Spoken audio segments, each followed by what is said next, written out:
Ya hiç devasa binalara, hani o binlerce uzmana ve kapılarında böyle havalı unvanlar yazan odalara sahip bir kuruma bakıp da orada aslında hiçbir yeniliğin, hiçbir gerçek düşüncenin üretilmediğini fark ettiğiniz oldu mu?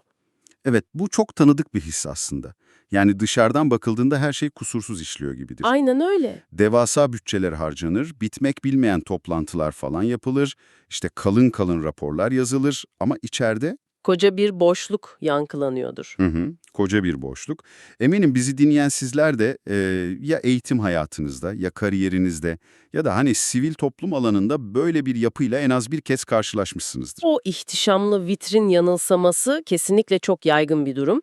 İnsan o fiziksel büyüklüğe, işte binaların mermer sütunlarına falan bakıp bir anlığına yanılıyor. Kesinlikle yanılıyor. Ancak gerçeği yani o kurumun asıl üretmesi gereken değeri veya çözümü aramaya başladığınızda eliniz tamamen boş dönüyorsunuz. Evet. Çünkü o kurumlar aslında varlık sebeplerini yitirmiş, sadece kendi varlıklarını sürdürmeye odaklanmış, birer hayalet yapıya dönüşmüş oluyorlar zamanla. İşte bugünkü derinlemesine analizimizde tam da bu yanılsamanın anatomisini çıkaracağız.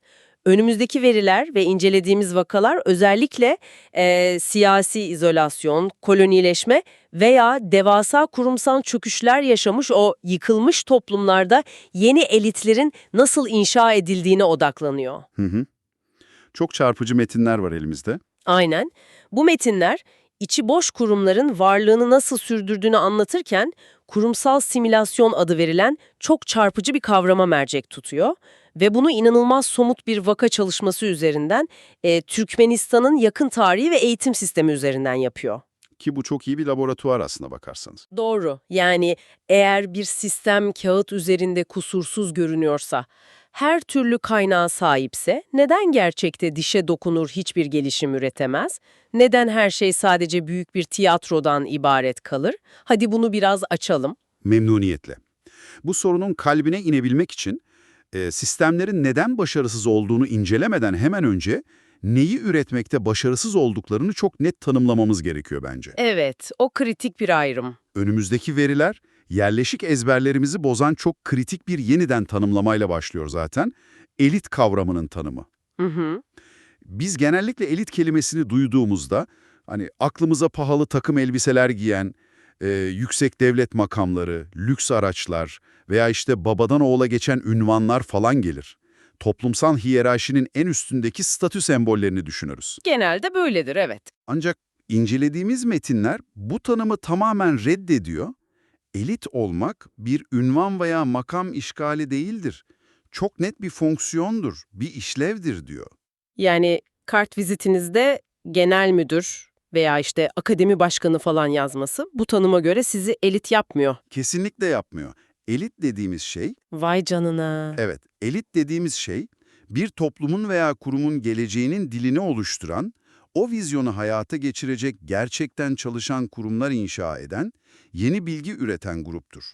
Ve en zor zamanlarda stratejik kararlar alıp uzun vadeli süreçlerin sorumluluğunu taşıyabilen otonom bir ekiptir. Sorumluluk almak. Aynen, statüyle değil, eylemle ve üretilen değerle ölçülür.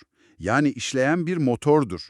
Eğer motor dönmüyorsa, o makinenin ne kadar parlak olduğunun hiçbir önemi yoktur. Bu fonksiyon vurgusu durumu çok daha anlaşılır kılıyor açıkçası.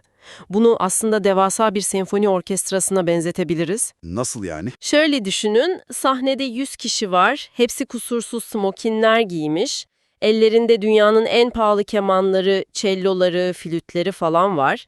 Salon ağzına kadar dolu, ışıklar muazzam. Orkestra şefi bagetini kaldırıyor ve sallamaya başlıyor. Hı hı, Ama tek bir ses bile çıkmıyor, sessizlik. Eğer o enstrümanlardan bir melodi yükselmiyorsa ortada bir müzik yok demektir. doğru. Yani sahnede 100 kişinin oturması orada bir müzik yani bir fonksiyon olduğu anlamına gelmez. Sadece enstrüman tutuyorlardır. Seyircilerin alkışlaması da gerçeği değiştirmez. Kesinlikle öyle. Ve o sessiz orkestra benzetmesi, metinlerdeki Türkmenistan tablosunu birebir yansıtıyor aslında. Öyle mi? Verilere baktığımızda o sessizliğin ne kadar devasa bir sahnede yaşandığını görüyoruz. İnanılmaz rakamlar var. Mesela ülkede 25 büyük üniversite var. Ulusal Bilimler Akademisi var. Yaşlılar Konseyi var. 25 üniversite. Az değil yani. Az değil tabii. Çok geniş bütçeli bir eğitim bakanlığı, binlerce akademisyen, yüzlerce doktora unvanlı kişi var sistemde. Binalar yeni, kadrolar tamamen dolu. Ama müzik yok. Ama ortada bir entelektüel hareket, küresel bilime bir katkı veya toplumsal bir gelişim yok. Sıfır. Peki neden?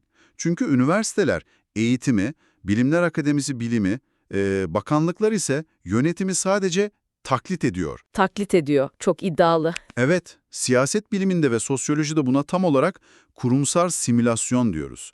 Binalar orada, unvanlar orada, her şey yerli yerinde ama fonksiyon tamamen sıfır. Peki ya eğer bu kurumlar fiziksel olarak oradaysa, hani o binaların içindelerse, onların bu fonksiyonu yerine getirmesini, yani o insanların müzik yapmasını engelleyen yapısal mekanizmalar tam olarak neler? İşte asıl mesele bu. Çünkü bir noktada o binlerce akademisyen arasında gerçekten bir şeyler üretmek isteyen zeki insanlar mutlaka vardır diye düşünüyorum.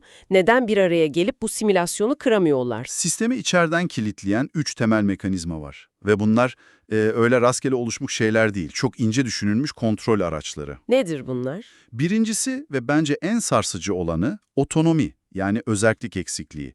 Eğitim ve araştırma sisteminin nasıl işlediğine dair uluslararası verilere baktığımızda, örneğin Cambridge University Press'in bölge üzerine analizlerine göre konuşuyorum, yüksek öğrenim o kadar merkezidir ki sistemin içinde nefes almak bile izne tabidir. Nefes almak bile. İnanın öyle. Rektörler kendi başlarına en ufak bir idari karar bile alamazlar. Düşünün, öğretim üyeleri ne öğreteceklerini, müfredatın içeriğini falan belirleyemezler. Yok artık. Araştırmacılar, dünyanın geri kalanında olduğu gibi çalışacakları konuları meraklarına veya toplumsal ihtiyaçlara göre değil, sadece devletin onayladığı dar kalıplara göre seçmek zorundadır. Otonominin olmadığı yerde inovasyonun olmaması pek şaşırtıcı değil aslında. Ancak burada bir dakika durmak istiyorum. Tabii. Bazen devlet regülasyonunun veya sıkı denetimin amacı kaliteyi korumak, belli bir standardı güvence altına almak değil midir? Yani belki de amaçları eğitimde fırsat eşitliğini sağlamak veya dağınık bir sistemi belli bir hizaya getirmektir. Olamaz mı? Olabilir ama Yani neden her şeyi bu kadar sıkı kontrol etmek, mükemmel ve hatasız bir sistem yaratmak yerine tamamen sıfır çıktıya yol açıyor?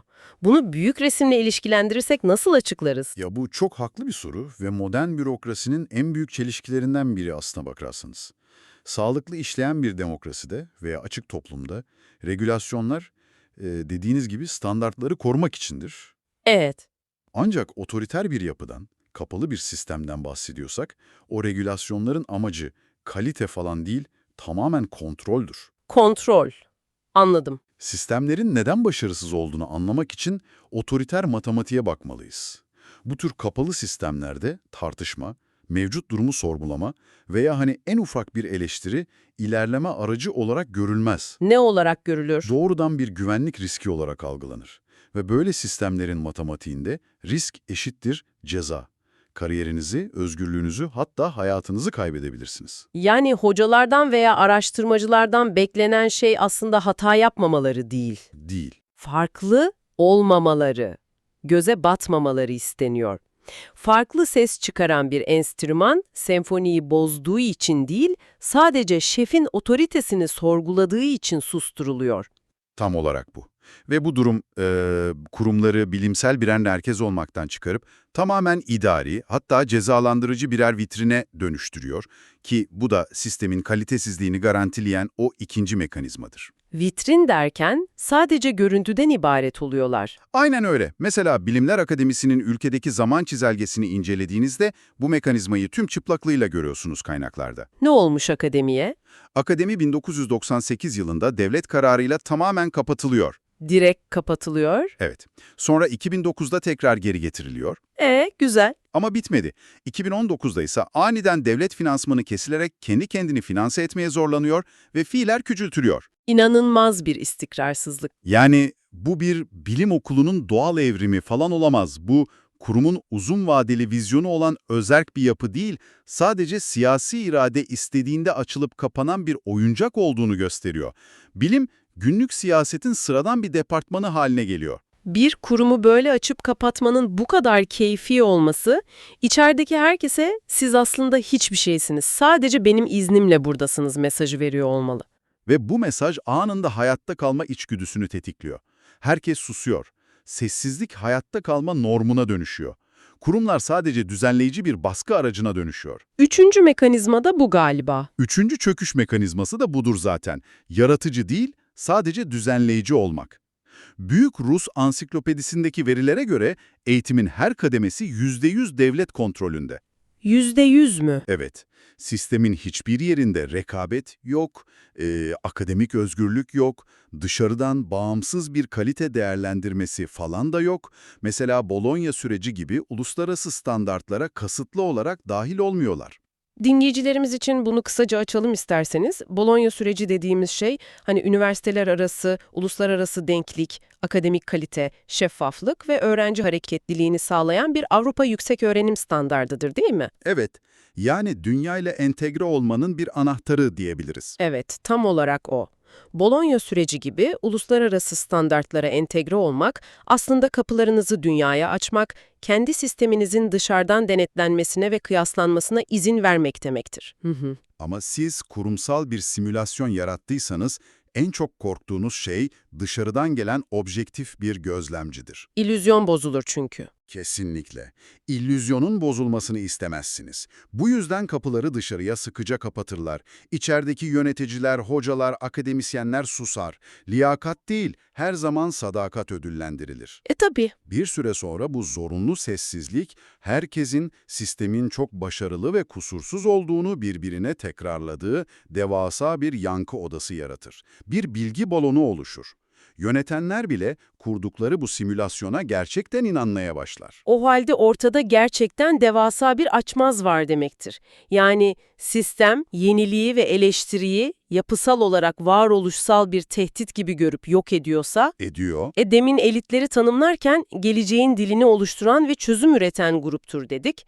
Madem resmi sistem, bürokrasi ve üniversiteler kendi elitini üretemiyor ve hatta hani potansiyeli olanları daha filizlenmeden eziyor, o halde bu çökmüş toplumları kurtaracak olan o vizyon, o yeni dil nereden gelecek?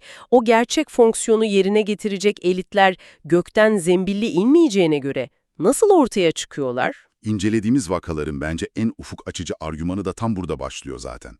Gerçek elitler bu çürümüş, simülatif sistemin içinden asla çıkamazlar. Asla mı? Asla. Mevcut binaların içinde, mevcut kurallarla oynayarak sistemi falan değiştiremezsiniz. Yeni elitler mecburen ve sadece sistemin dışında doğabilir. Neresidir bu dışarısı? Yani fiziki bir dışarısı mı? Değişir. Ülkeyi terk etmek zorunda kalmış diasporadır mesela. Veya sistemin doğrudan kontrol edemediği ve anlamadığı yeni teknoloji meslekleridir. Mantıklı. Ya da gözden ırak tamamen kendi aralarında organize olmuş entelektüel mikrogruplardır. İncelemeler bu dışarıdan varoluşun öyle kendiliğinden gelişen tesadüfi bir süreç falan olmadığını gösteriyor. Nasıl yani? Planlı bir şey mi? Adeta 3 aşamalı bir yapısal teknoloji gibi bilinçli inşa ediliyor. Özellikle kolonileşme veya tarihsel hafıza kaybı yaşamış, yıkılmış bir toplumu yeniden ayağa kaldırmak için yönetilen bir süreç. Yani resmi sistemin dışına itilmiş beyinler bir köşede öyle sadece şikayet etmek yerine bilinçli bir inşaya başlıyorlar. Aynen öyle. Peki bu 3 aşamalı yapısal teknolojinin ilk adımı nedir? Birinci aşama, öznellik çekirdeğinin oluşmasıdır. Öznellik çekirdeği. Biraz açalım bunu. Bu aslında çok küçük bir gruptur.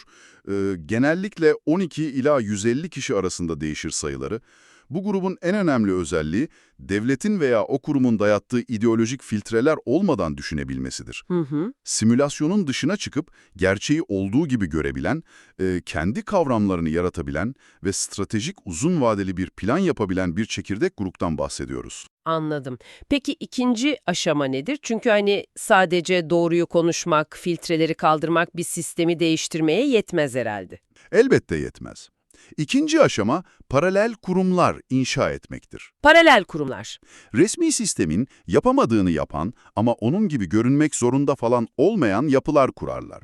Bu kurumların devletin onayına, devasa binalara, resmi kaşelere veya büyük bütçelere ihtiyacı yoktur. Ne gibi yapılar bunlar? Otonom eğitim çemberleri olabilir, internet üzerinden yayın yapan bağımsız medya organları olabilir, gayri resmi araştırma ağları veya veri analiz merkezleri olabilir. Hı hı.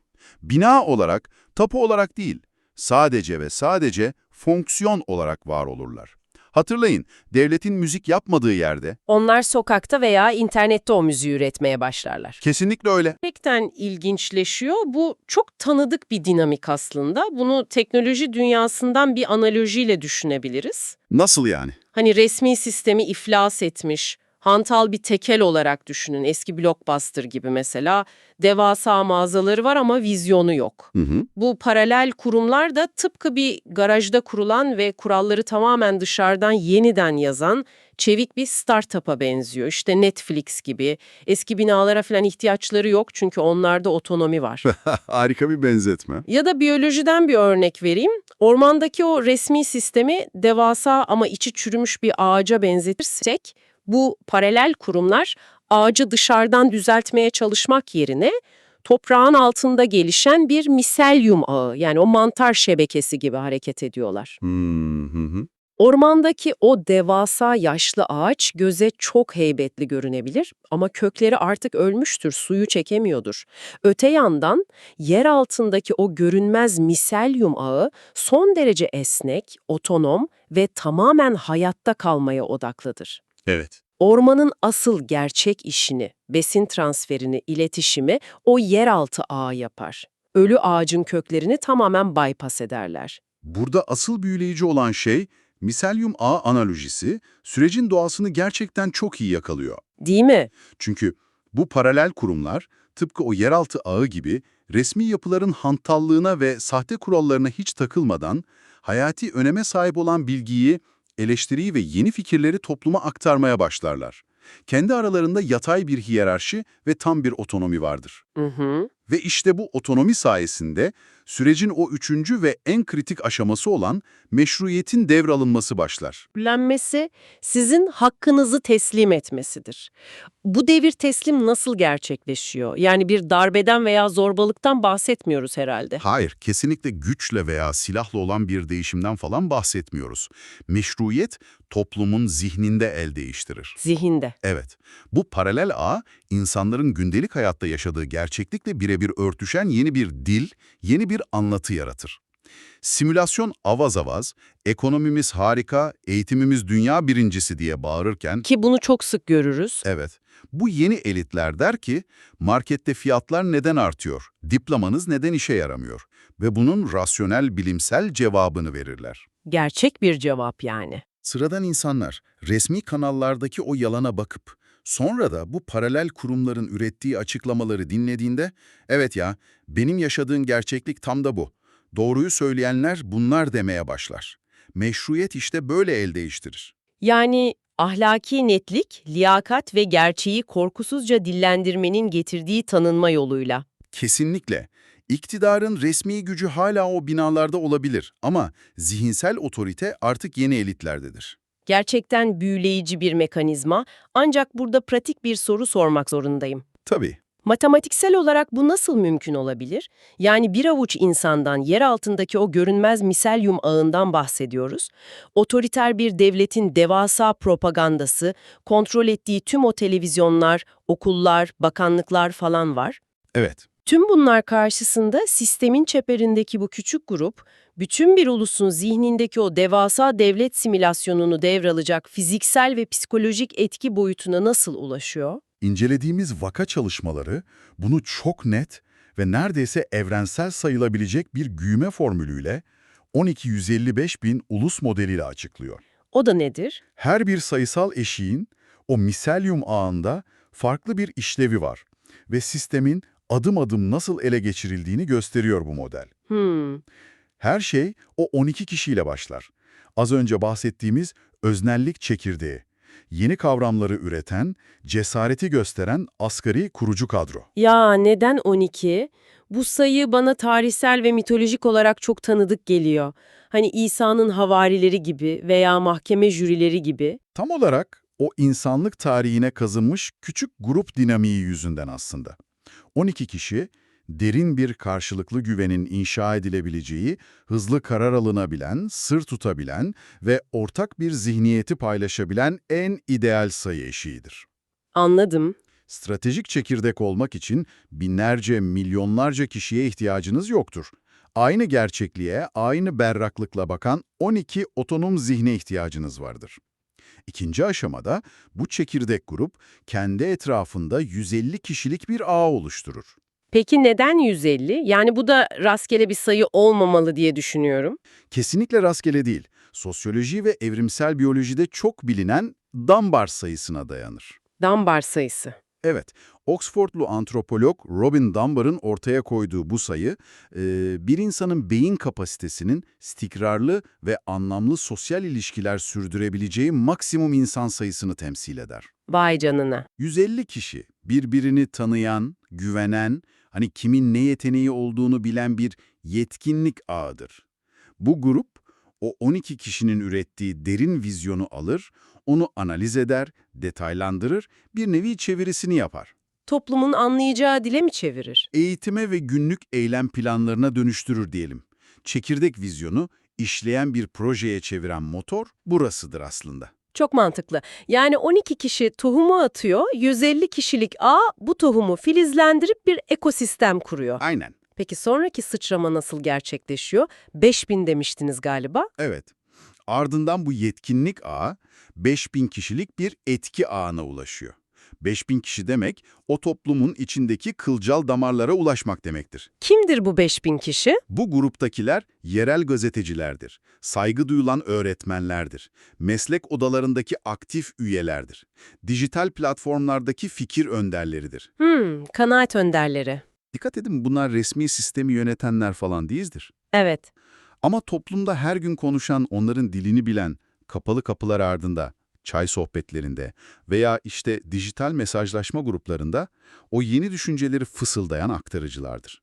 150 kişinin ürettiği çözümleri ve yeni dili toplumun anlayacağı normlara çevirip hızla yayarlar.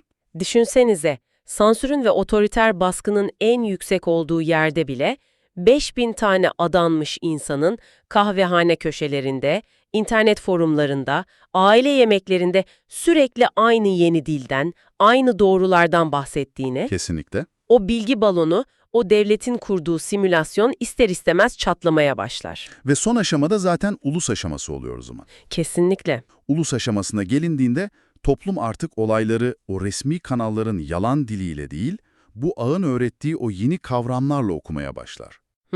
Çiftçi tarlasına bakarken, öğrenci sınava girerken o paralel kurumların anlattığı gerçekleri görür artık. Ulus yeni elitle aynı dilde düşünmeye başladığı an aslında maç bitmiştir. Gerçekten mi? Evet.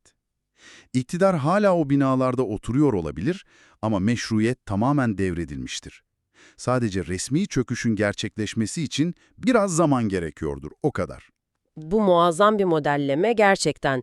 Biliyor musunuz, tüm bu anlattıklarınız sadece bütün bir ülkeyi veya devasa makropolitik bir sistemi değiştirmekle ilgili değil bence. Başka neyle ilgili? Bizi dinleyen, şu an kulaklıklarıyla işe veya okula giden sizler için söylüyorum.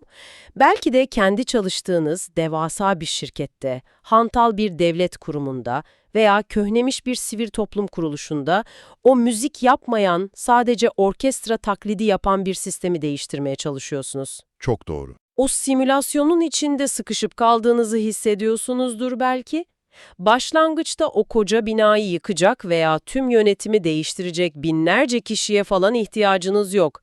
İhtiyacınız olan tek şey, sistemi dışarıdan objektif bir şekilde okuyabilen, ideolojik filtreler olmadan düşünebilen, sizinle aynı gerçeklik dilini konuşacak o 12 kişiyi bulmak.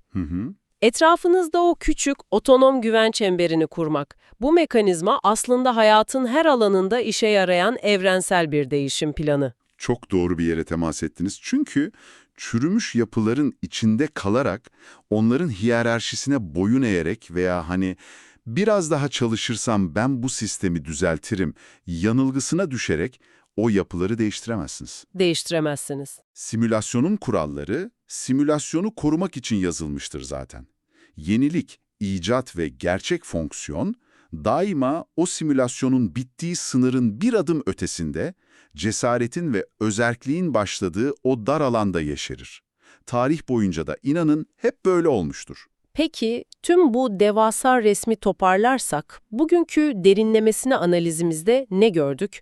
Mermer kaplı o görkemli binaların, kapılardaki altın harfle başkan, müdür falan gibi ünvanların veya sürekli kaşe basılan resmi evrakların tek başına hiçbir şey ifade etmediğini gördük. Kesinlikle. Bir sistem veya bir kurum ortada dinlenecek bir müzik üretmiyorsa, devasa bütçeleriyle sadece bir orkestra taklidi yapıyordur. Gerçek elitler, geleceği inşa eden asıl mimarlar, devletin, merkezileşmiş bürokrasinin veya hantal sistemlerin bir ürünü değildir. Asla değildir. Onlar, kendi öznelliğini koruyabilen, o simülatif yapının dışına çıkıp yeni bir miselyum ağ kurabilen ve gerçeği korkusuzca konuşma cesareti gösteren otonom zihinlerin bir ürünüdür.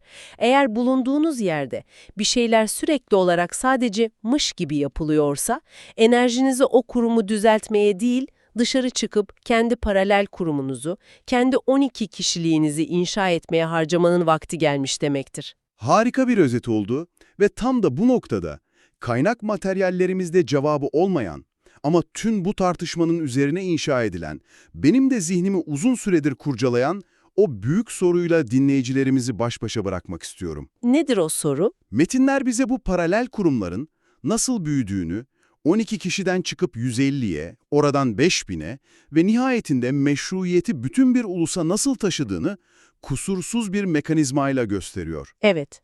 Ancak o büyük gün geldiğinde, yani toplum tamamen bu yeni dille düşünmeye başladığında ve o eski otoriter simülasyon bir gecede çöktüğünde, o kurumsal simülasyonların devasa, içi boş binalarına ne olacak? Ya inanılmaz bir soru bu. Eski düzenin akademilerine, koca koca bakanlıklarına falan ne olacak? Yeni otonom elitler sistemi devraldıktan sonra mecburen o eski rejimlerin hayaletli binalarına taşınıp zamanla onlar gibi bürokratikleşmek zorunda mı kalacak? Yoksa meşruiyet ve zihniyet değişimiyle kurumların o fiziksel yapısı, ofisleri ve mekan anlayışı da tamamen terk edilip henüz bilmediğimiz yepyeni bir şeye mi dönüşecek? Çok çarpıcı. Bir dahaki sefere devasa, ürkütücü bir devlet, okul veya şirket binasının yanından geçerken başınızı kaldırın ve şunu düşünün. İçeride gerçekten dönen bir çark mı var? Yoksa sadece eski bir hayaletin yankısını mı dinliyorum? Ve bu binalar günün birinde asıl sahiplerini bulduğunda hala bu kadar ihtişamlı kalmaya ihtiyaç duyacaklar mı?